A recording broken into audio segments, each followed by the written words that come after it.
Well, it's no secret that the AI industry is booming, but what a lot of people don't talk about basically is the energy opportunity.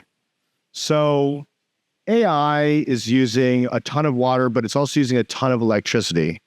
What's really interesting here is that 65 to 90% of the OpEx of an AI workload is actually directly related to the price of electricity.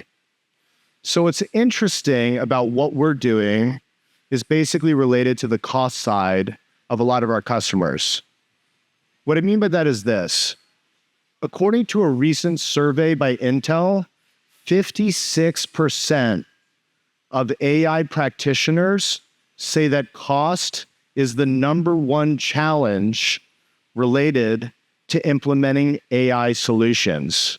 What we do is focus on a vertically integrated approach from the substation to the application layer. That's possible because there's 3 layers of commodification occurring in the industry right now. What I mean by that is this.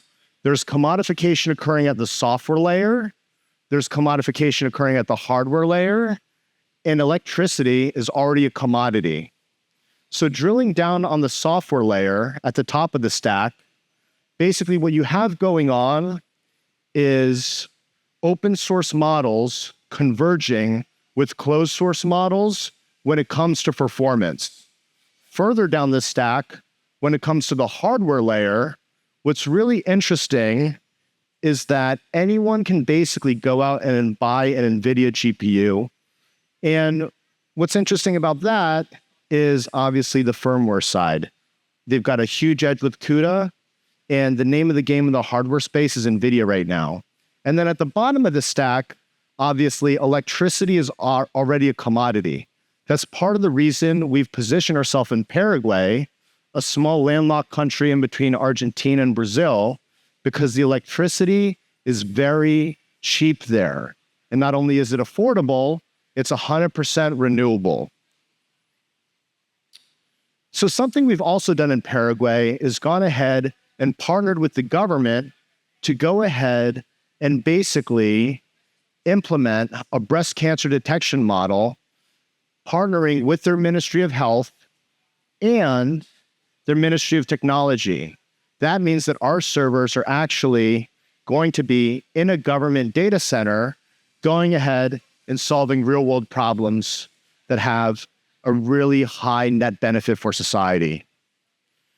What's cool about what we're doing too is a lot of companies that understand the value of not just affordable compute, but renewably generated compute is basically Nike. The enterprise, the exclusive representative of Nike in Paraguay is now going to start working with us when it comes to going ahead and implementing renewably generated AI agents to basically conduct predictive analytics on their suite of products. Another company that's going ahead and basically using us is Honda. And what's cool about that also is, again, that it's cheap, it's renewable, and these are really high-quality AI agents that are basically being integrated with their enterprise resource management systems. Lastly, the way we plan to grow is basically using linear returns to bootstrap our geometric returns. What I mean by that is this. If you have a wholesale electricity contract, it's really hard to balance your resources.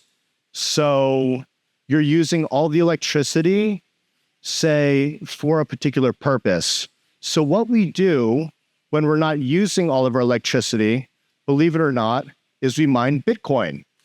So what I mean by that is this. The way we plan to grow this side of the business is basically by selling Bitcoin futures.